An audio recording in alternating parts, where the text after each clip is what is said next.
यादव और आप देख रहे हैं V3Y द साइंस ब्रिगेड। और आज हम लोग दो टॉपिक जो कि छोटे से टॉपिक है उनके ऊपर बात करेंगे। एक है हमारा density of the unit cell या डेंसिटी ऑफ द क्रिस्टल, और दूसरा है हमारा आपका packing. Solids are the states of matter in which molecules are tightly packed कहते हैं ना, तो वहाँ पे हम पैकिंग कैसी होती है, कितनी तरह की होती है, कैसे काम करती है, और कुछ और बातें पैकिंग के बारे में जो कि ज्योमेट्रिकल बाउंड्रीज की वजह से आती है किसी भी बेसिस या एटम की वजह से।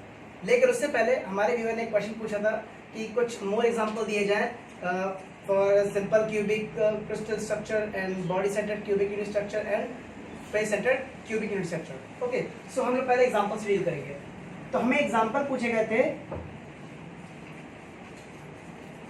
ठीक है, simple cubic, body centred cubic unit cell and face centred cubic unit cell.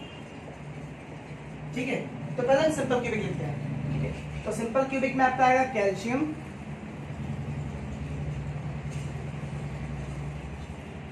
ठीक है, ऑरम, इसको आप गोल्ड भी कहते हैं, क्रोमियम, ठीक है। बॉडी सेंटर्ड में आपके आएंगे iron,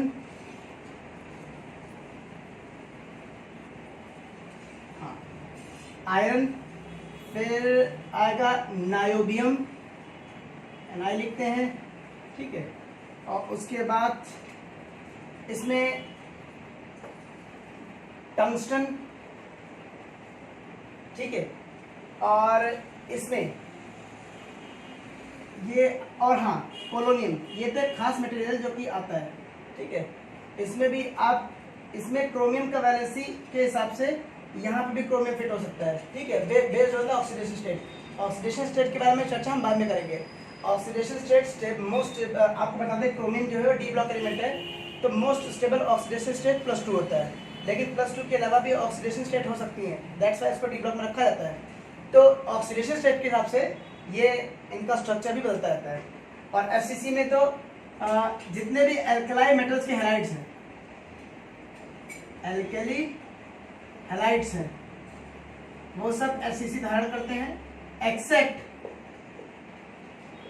accept caesium halide. Halide का जनरल सिंबल X होता है, ठीक है, और ये सीशियम है, ठीक है। तो ये कहने का मतलब ये है कि यहाँ पर एल्कली हैलाइड जितने हैं, चाहे NaCl हो, चाहे KCl हो, चाहे स्ट्रोंशियम हो, चाहे फ्रोंशियम हो, वो सब इसके अंदर आते हैं। बट सीशियम के हैलाइड जो होते हैं उनका स्ट्रक्चर एफसीसी होता है, वो आर्बिट्रेरी होता है एफसीसी और एससी के बीच में, ठीक है, हालांकि एफसीसी में रखते हैं उसको, ठीक है। तो ये बात ध्यान रखिएगा। बाकी जितने भी ग्रुप 1 के एलिमेंट्स हैं उनके हैलाइड होते हैं, उनका क्रिस्टल जो होता है वो एफसीसी या फेस सेंटर्ड क्यूबिक सेल ही होता है, ठीक है। अब हम बात करेंगे डेंसिटी ऑफ द क्रिस्टल या density of the unit cell. अगर हम density of the unit cell को समझ गए तो हम क्रिस्टल के बारे में जानकारी आसानी से हासिल कर सकते हैं। इसीलिए हम लोग लिखेंगे क्या, density of the unit crystal. But उससे पहले जरा टेट्रागोनल के बारे में हर चीज बात कर ली जाए। हालांकि टेट्रागोनल में पैकिंग एफिशिएंसी वगैरह तो आपके कोर्स में नहीं है, बट क्यूबिक की तरह ही लगभग है, लेकिन बस एक अंतर आता है। तो सबसे पहले एक small talk on tetragonal structure. Tetragonal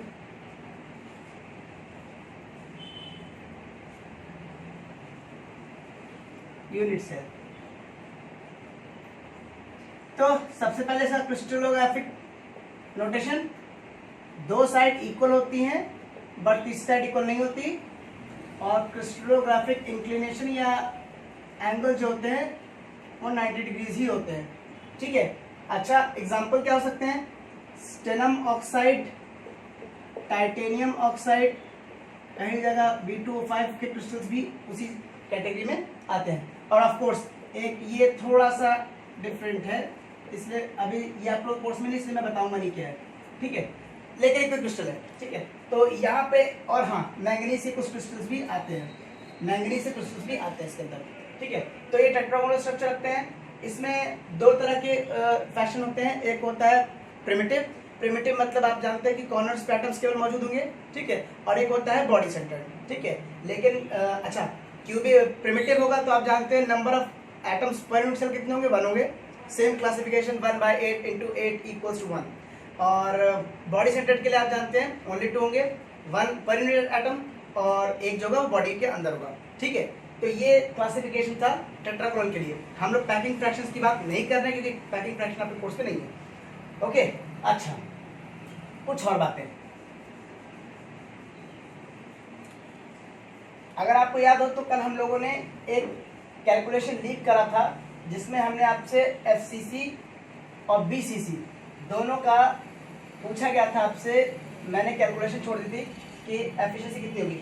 तो बता दूं कि जो आपका BCC है, body centred cubic crystal structure है, उसका जो पैकिंग फ्रैक्शन है वो 68% आएगा, आप चेक कर लीजिएगा। और जो आपका FCC है उसका जो स्ट्रक्चर आता है वो आता है 74% के आसपास। ठीक है, सो प्लीज को चेक कर लीजिएगा। अच्छा, हम लोग बात कर रहे हैं डेंसिटी ऑफ द क्रिस्टल की। डेंसिटी ऑफ द क्रिस्टल यानी कि density of the unit cell. Unit cell अगर आप समझ गए तो आप सबको समझ गए। So density of unit cell, 11वीं की फिजिक्स में आपने फॉर्मूला पढ़ रखा है डेंसिटी, इसको कभी कभी रो से भी डिनोट करते हैं, तो हम भी रो से डिनोट करते हैं, will be given as mass upon volume. सबसे बड़ी समस्या तो ये है साहब कि हमको मास हम कैसे निकालेंगे। हमने एक एटम को देखा नहीं, एक यूनिट सेल को तोड़ने में तो छिड़का जाती है, हम उसका मास कैसे कैलकुलेट करेंगे। ठीक है, तो एक आसान सा मेथड है वो ये है। सबसे पहले हम बात करते हैं मास की। मास मतलब अच्छा यूनिट सेल है, यूनिट सेल में क्या होंगे, एटम्स होंगे। ठीक है, सो एक बात तो तय हो गई कि यहाँ पर number of atom per unit cell को निकालना पड़ेगा। तो जितने नंबर ऑफ एटम्स होंगे उसको उसके एक्चुअल एक एटम के मास से मल्टीप्लाई कर देंगे तो आपको मिल जाएगा मास ऑफ यूनिट सेल। तो अगर मैं मान लूं कि number of atoms per unit cell Z है, ये क्या है, ये है number of atoms per unit cell, per unit cell अगर Z है। ठीक है, और मास अभी हम मान लेते हैं कि ये कैपिटल M है अपॉन वॉल्यूम। क्यूबिक क्रिस्टल में वॉल्यूम कितना होगा, AQ। क्या बात सही है, बिल्कुल सही है। थोड़ा सा आगे चर्चा करते हैं इस पर, तो हम पाएंगे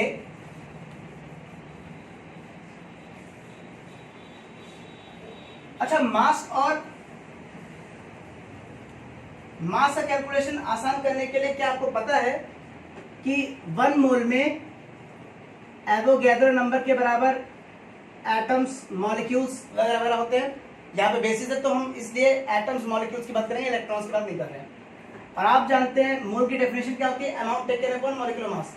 अमाउंट टेकन को अगर हम M मान रहे हैं, मॉलिक्यूलर मास को अगर हम M स्टार मान रहे हैं, क्योंकि मैं यहाँ पे M यूज कर चुका हूँ, तो यहाँ से आप देख रहे हैं कि M स्टार जो है वो आ जाएगा आपका M अपॉन Na। इस M अपॉन Na को M अपॉन Na को यहाँ पुट कर दीजिए तो पाप हो गया। ठीक है, यहाँ पे आप M की जगह पुट कर दीजिए, तो जो डेंसिटी आने वाली है वो क्या आने वाली है, वो ये है। इस M की जगह इस M को पुट कर देंगे तो जाएगा M upon Na, where Na is called Avogadro number, जिसका वैल्यू 6.02, कुछ लोग 3 लिखते हैं, कुछ लोग 2 लिखते हैं, times 10 to the power 23 atoms, molecules या इन जनरल एंटिटीज होती हैं एक मोल में। ठीक है, और ऑफ कोर्स एक मोल में वॉल्यूम कितना होता है, एक मोल में वॉल्यूम होता है 22.4 लीटर्स, या फिर इसको आप लिख सकते हैं 22,400 क्यूबिक सेंटीमीटर्स। ठीक है, सो ये कुछ हाई स्कूल केमिस्ट्री है जिसके बारे में आपको जानकारी होना आवश्यक है। ठीक है, सो डेंसिटी आप यहाँ से कैलकुलेट कर सकते हैं। एटॉमिक मास ऑफ 1 एटम वो आपको टेबल में दिया जाएगा, Na यानी कि Avogadro number, number of atoms per unit cell and it is the crystallographic axis length. ठीक है, आपको ये सब टर्म दिए जाएंगे, आप आराम से density of the cubic unit cell calculate कर सकते हैं। ये सबसे इजी है और क्योंकि आपका इंट्रोडक्टरी है इसलिए ये इंपॉर्टेंट भी हो सकता है। अब हम बात करेंगे पैकिंग। सॉलिड स्टेट फिजिक्स में या सॉलिड स्टेट की डेफिनेशन में आपने पढ़ रखा है कि स्टेट ऑफ मैटर जिसके मॉलिक्यूल्स या एटम्स टाइटली पैक्ड होते हैं उन्हें हम कहते हैं क्या, उन्हें हम कहते हैं सॉलिड। तो पैकिंग किस तरह की होती है, तो आप कितनी डायमेंशन जानते हैं, 1 डायमेंशन, 2 डायमेंशन, 3 डायमेंशन। 3 डायमेंशन तो जानते हैं, तो मैं एक एक डायमेंशन लेके चलता हूँ। तो पहले लिखेंगे पैकिंग,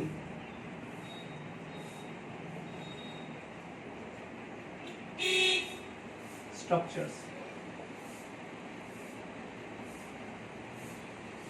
तो सबसे पहले बात करते हैं 1 डायमेंशन की। 1 डायमेंशन की बात करें तो आप पाएंगे कि आपके पास बेसिस,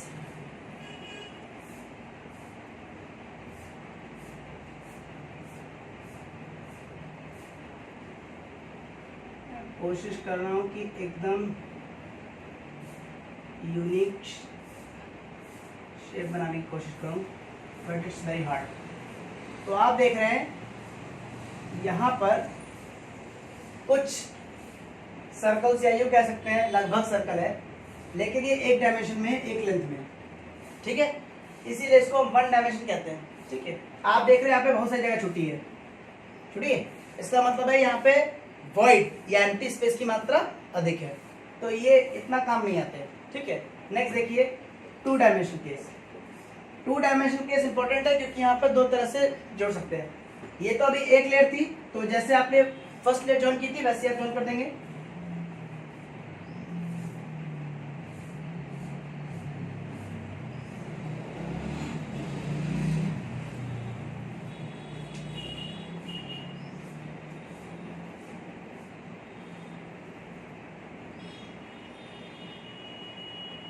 ओके, ये फर्स्ट लेयर है। अब ध्यान से देखिएगा 2 डायमेंशन में 2 केसेस है, 2 डायमेंशन में 2 केसेस है। मैं पहला केस ले रहा हूँ।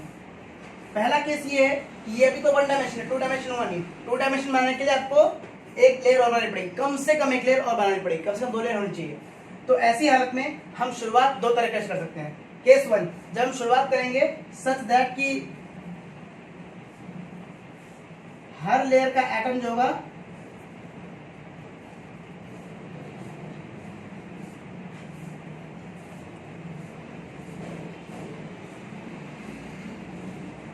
लगा हुआ। सिमिलरली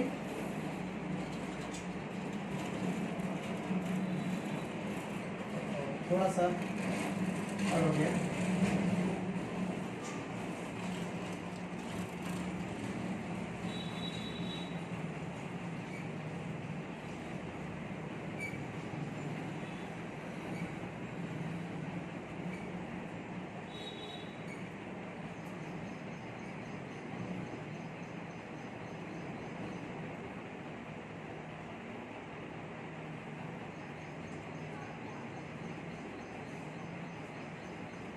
ठीक है, एक तो केस ये है, ये लेयर ए है, ये लेयर बी है, ये लेयर अगेन ए है। तो ए बी यही कह सकते हैं। बी लेयर ना कहकर हम कह सकते हैं कि ए लेयर ही है। क्यों? क्योंकि जहां से इस आइटम की शुरुआत हुई थी वहीं से इस आइटम की शुरुआत हुई है या बेसिस शुरुआत हुई है। तो आप देख रहे हैं कि लेयर 1 का जो पहला बेसिस है वो और लेयर 2 का जो बेसिस है वो दोनों आपस में कोइंसाइड कर रहे हैं, इसीलिए इसको हम कहते हैं कि ये एक डायमेंशन वाली या एक कंपोजिशन वाली लेयर है, ठीक है। ऐसी बेसिस में अगर आप किसी एक पॉइंट को कंसीडर करें, मान लीजिए हमारा रेफरेंस एटम है या बेसिस है, तो आप देख रहे हैं इससे जुड़े हुए आपके पास डिस्टेंसेस, सबसे पास वाले नंबर कौन कौन से एटम्स होंगे? एक ये, दूसरा, तीसरा, चौथा। ये दोनों नहीं होंगे क्योंकि इनके डिस्टेंस बराबर नहीं है। अगर आप ऐसे परपेंडिकुलर बैक ड्रॉ करेंगे तो हाइपोटेनस आएगा, और आप जानते हैं hypotenuse is the longest side of the triangle. तो आप देख रहे हैं ये 4 इसके सबसे नियरेस्ट है। तो ऐसी बाइंडिंग को हम बोलते हैं स्क्वायर पैकिंग, ठीक है। क्योंकि स्क्वायर बन रहा है इसलिए हम स्क्वायर पैकिंग कहेंगे। और of course number of nearest item कितने हैं? 4 हैं, इसीलिए coordination number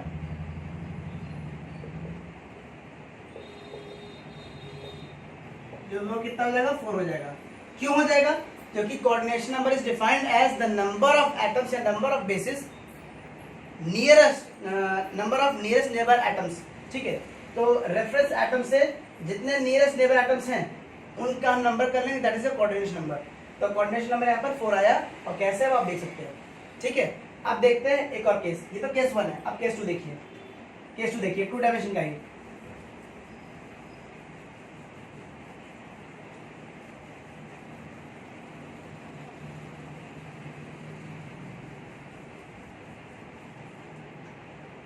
case 2।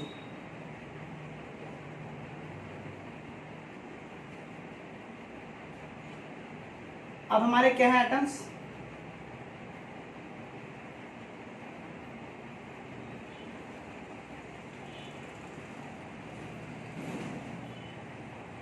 And so on. आप शुरुआत जो करेंगे ये लेयर ए मान लेते हैं, तो लेयर बी यानी कि दूसरी लेयर की शुरुआत करेंगे तो वो एटम से ना करके हल्का सा उसके वॉइड से करते हैं।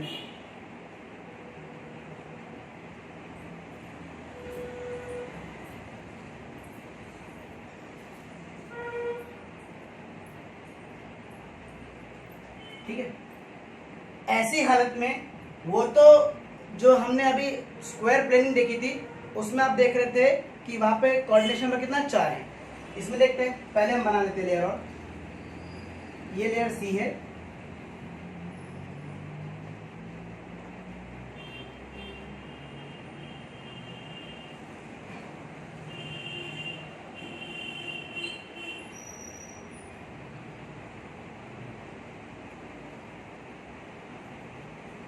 यहाँ पे देख रहे हैं एक लेयर ये, एक लेयर बी, फिर ए। तो यहाँ नोटेशन क्या चलता है, ए बी करके चलता है, first second first second first second first second and so on. ये 2 डायमेंशनल बेसिस हुई। यहाँ पे अगर हम कोई रेफरेंस आइटम ले लें से दिस, तो आप देख रहे हैं कि इसके आसपास कितने लगे हुए हैं, ये आपका 1 2 3 4 5 6।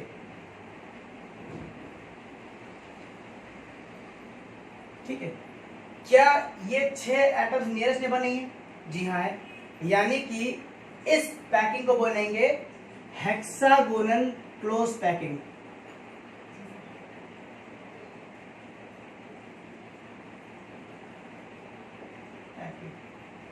HCP short form, clear.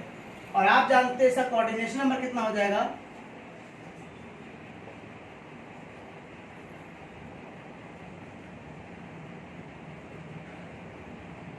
6, क्योंकि नियरेस्ट नेबर एटम कितने हैं, 6 हैं।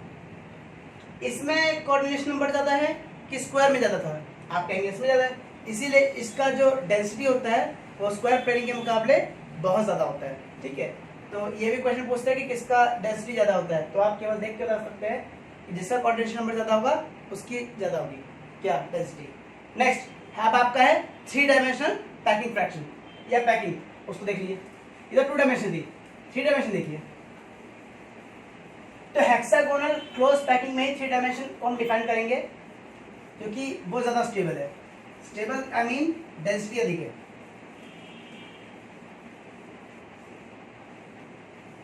अब देखिए, अब वो तो 2D था, अब 2D है, अब 3D आएगा, तो 3D केस।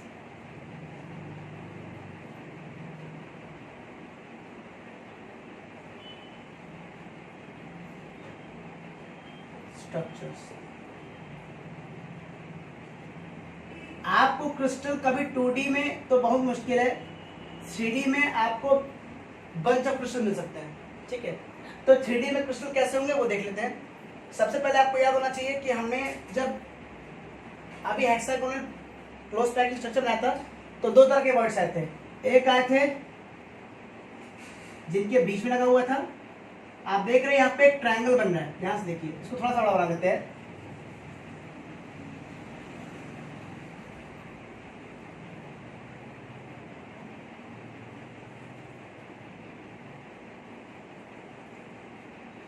एक देखिए ट्रायंगल बन रहा है, ठीक है, इसको बोलते हैं ट्रायंगुलर ट्रायंगुलर, क्योंकि 3 एंगल्स हैं। वाइड टाइप ए, ये ए टाइप का है। दूसरा देख सकते हैं,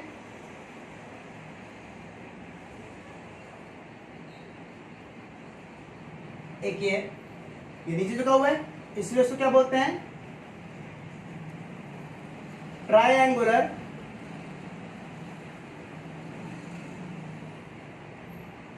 वाइड डी, ये बी टाइप का है।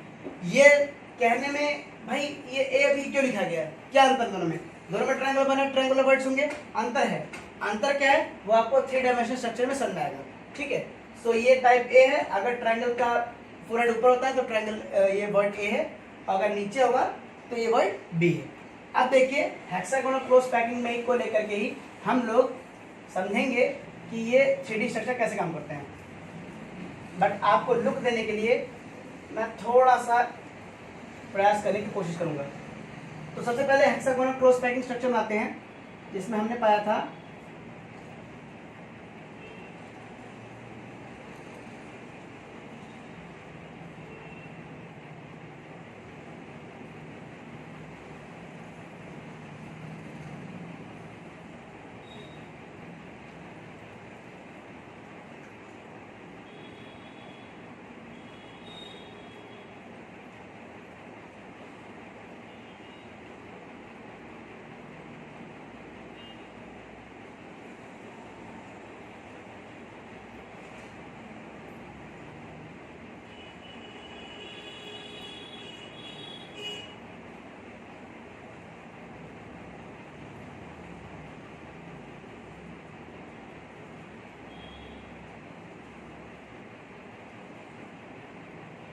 इसमें आप देख रहे हैं ये सब के सब ए हैं, वर्ड ए टाइप है क्योंकि ये सबका अंतर फोरहेड है ऊपर की तरफ, ठीक है।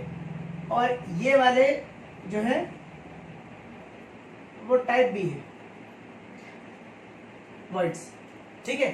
अब ध्यान से देखिएगा, ध्यान देखिएगा, अगर हम क्या करें, हम दो तरह से 3 डायमेंशन में जब रखेंगे तो ये लेंथ हो गया, ये ब्रेथ हो गया, और मुझे हाइट चाहिए, मतलब ये सामने की तरफ आएगा।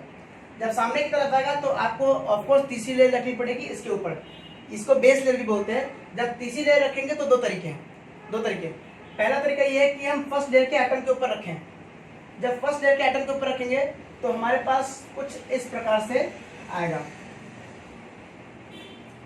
मान लेते हैं ये आ रहा है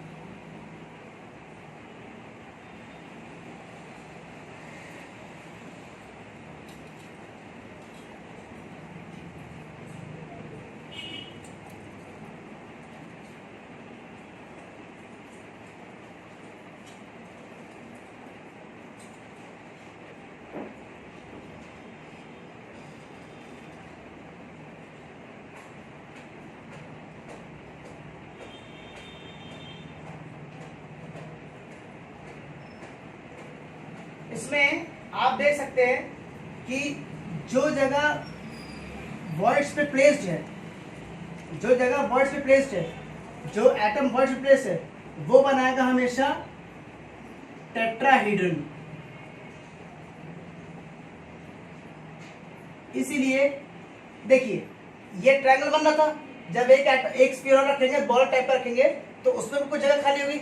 इसीलिए उनके अगर मैं ये है आपका 1 2 3 सर्कल ये है और चौथा स्फीयर ये है, जब इनके सेंटर को जॉइन करेंगे तो आपका एक टेट्राहीड्रन बनेगा, और उसकी वजह से जो वर्ड या जो एम्प्टी स्पेस क्रिएट होगा उसको बोलते हैं टेट्राहीड्रल वॉइड, टेट्राहीड्रल वॉइड, ठीक है। और अब देखिए जो तीसरे लेयर रखी है, ये देखिए, ये देखिए, ये देखिए, तो देखिए कुछ ना कुछ बीच में भी जगह छूट रही है। ऐसे लेयर को आप देखेंगे तो इसके आसपास 6 आपको रीजन नजर आएंगे, 6 स्पेस नजर आएंगे। तो इस हालत में हम इस अगर उन 6 जो लेयर्स या जो 6 एटम्स हैं उनके सेंटर को ज्वाइन करेंगे तो हमको एक हेक्सागन मिलेगा, ठीक है। और जो शेप बनाएंगे वो एक ऑक्टाहीड्रन बनाएंगे। तो ऐसी वर्ड को ऑक्टाहीड्रल वर्ड कहेंगे, ठीक है। वर्ड का परसेंटेज कैसे निकालता है करना है वो हम बता चुके हैं, 100 माइनस द पैकिंग फ्रैक्शन। अगर आप माइनस कर देंगे तो आपको वर्ड का फ्रैक्शन पता चल जाएगा, ठीक है। अब हम देखते हैं कि नंबर ऑफ वर्ड्स कितने होंगे, ठीक है। तो नंबर ऑफ वर्ड्स को देखना आसान है, ठीक है, वो इस प्रकार है।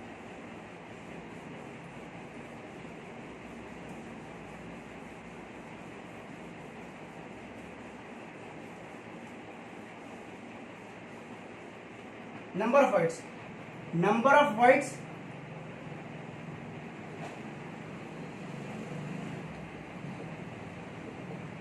इसमें भी दो केसेस, दो तरह के वर्ड्स बन सकते हैं 3 डायमेंशन में। एक है टेट्राहेड्रल वर्ड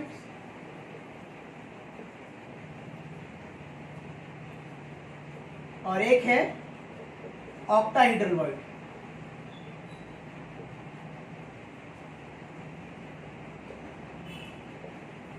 तो ऑक्टाहेड्रल वर्ड में जितने नंबर ऑफ एटम्स होते हैं, number of atoms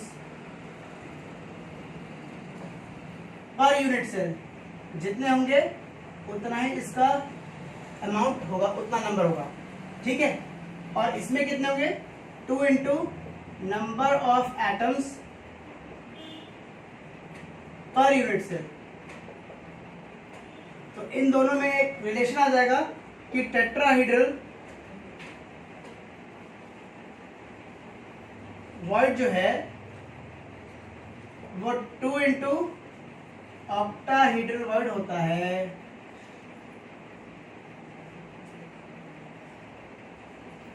okay, next जो हमारा टॉपिक होगा वो होगा मॉलिक्यूलर सॉलिड्स के ऊपर, जिसमें हम लोग NaCl यानी कि रॉक सॉल्ट के बारे में डिस्कस करेंगे और उसके बाद हम लोग डिस्कस करेंगे ग्रेफाइट। इन दोनों स्ट्रक्चर्स के डिस्कस करने के बाद जो कि कल होने वाले हैं, उसके बाद हम लोग क्रिस्टल इम्परफेक्शन पढ़ाएंगे। क्या उसमें इलेक्ट्रिकल प्रॉपर्टीज में चेंजेस होते हैं, क्या हानि है, क्या लाभ है, उसके बारे में डील करेंगे। और आपको बता दूं कि आप लोग चैप्टर जो एक आखिरी यूनिट है जो कि आप लोग सेमीकंडक्टर फिजिक्स में पढ़ेंगे, वो इस इम्परफेक्शन की वजह से ही आती है। तो इस इम्परफेक्शन को हम लोग इलेक्ट्रिकल प्रॉपर्टी मैनिपुलेट करने के लिए यूज करते हैं। तब तक के लिए इतना ही, देखते रहिए V3Y द साइंस ब्रिगेड। तब तक के लिए धन्यवाद।